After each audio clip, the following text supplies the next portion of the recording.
got it? Okay. Hello, everyone. If you don't know me, I'm Hayden. I have a question for you. Who loves fall? Why do you like fall? Anyone can go. It's pretty. I like the colors. The colors. I like how it gets cold, and I like my sweaters, and I like Okay. Gunnar? mosquitoes start dying. That's a bonus. Okay, awesome. I love this season so much. There's really an intriguing beauty to it. It's very much a season of decay as well, though. Trees shed their leaves and become bare. Summer colors lose their vibrance and fade, and the frost carries away flowers and shrubs. There's a tremendous loss in this season, but in the same time, such beauty. As the leaves prepare to fall away, they turn deep shades of red, orange, and vivid yellows. While the cold sets in, it brings with it new possibilities. Sweater weather, snow on the horizon, people start to physically get closer for warmth. Of course, the joys of pumpkin spice lattes.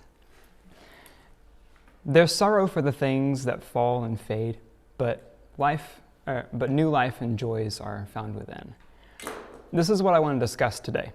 Our series for this semester has been about finding our way through life.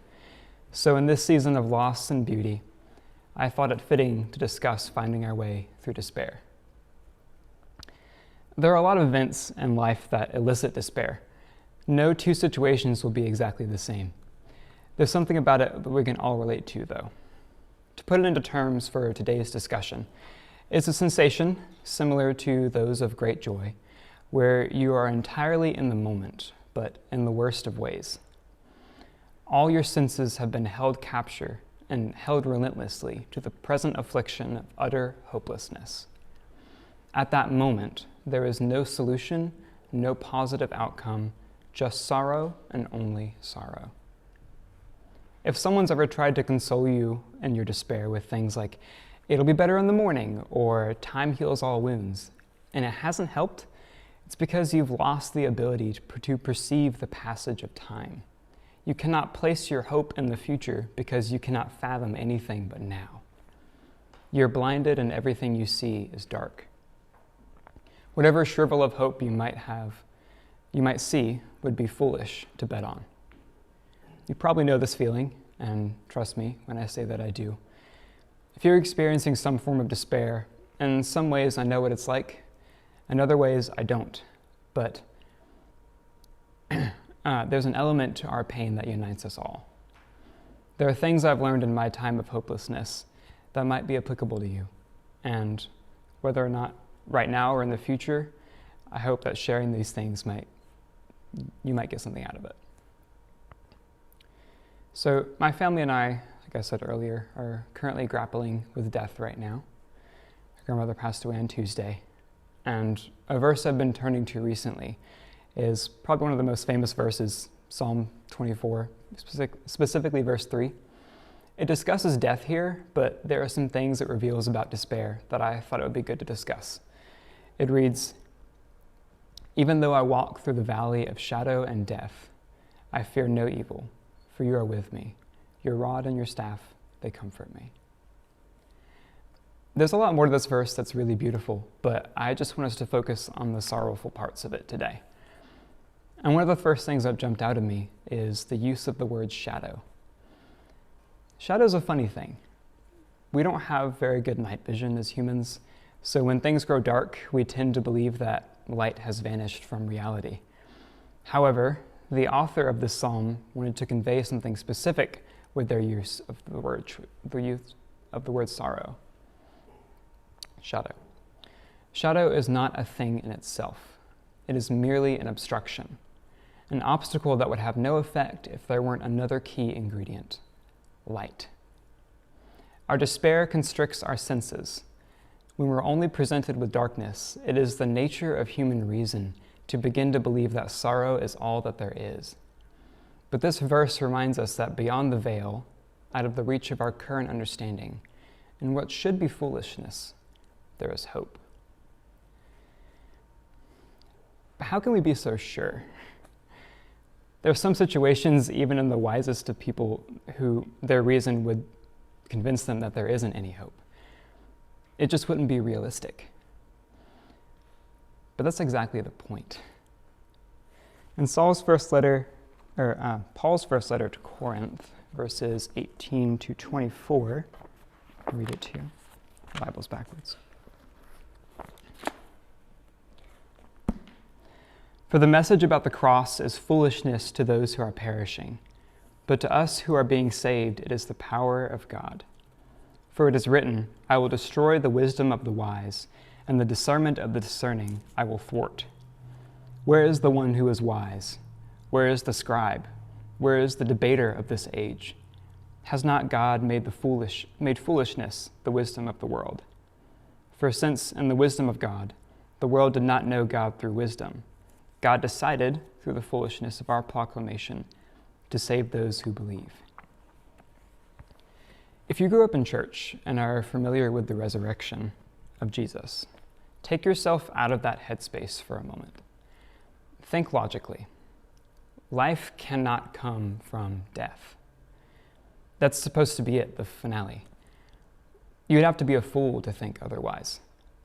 Ancient Jews didn't even have a concept of an afterlife, so imagine how silly it would have been to them. Yet, that's exactly what God has done.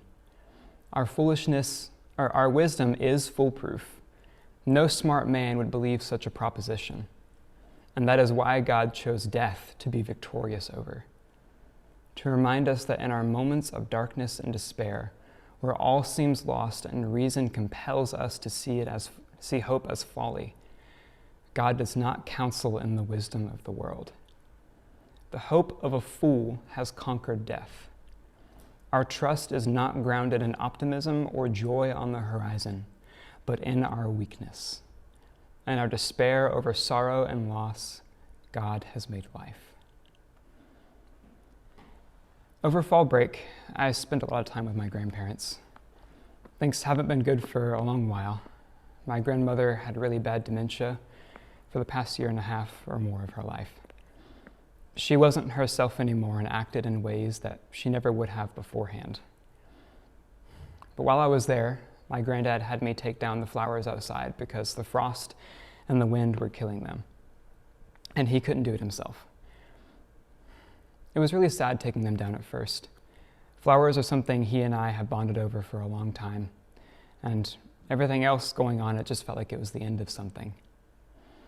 But when I got to his coreopsis, which is the flower you see on screen, let me get this out as well.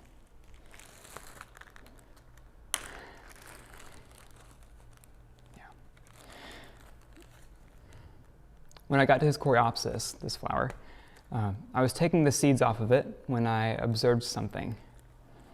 As the flower dies, the yellow petals, you see, begin to decay and dry out. Eventually, they get brittle as they close in and get thin, or a shadow of their former self. But this shriveled up remains of the vibrant yellow that used to be has become the seed for next year. In its death, a shred of hope has been born.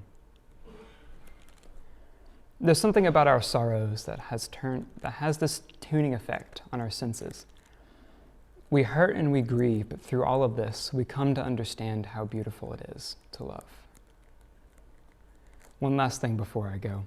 There's a poem in Lord of the Rings that I really love. It's Sam is in the middle of Mordor, if you know what that is. If you don't, it doesn't matter. Just a really bad place. And it goes something like this. Though here at journey's end I lie, and darkness buried deep, beyond all towers strong and high, beyond all mountains steep. Above all shadows rides the sun, and stars forever dwell. I will not say the day is done, nor bid the stars farewell. Will you pray with me? Lord, please remind us that you have made strength and life out of our weakness, and that we are loved beyond all measure. Amen.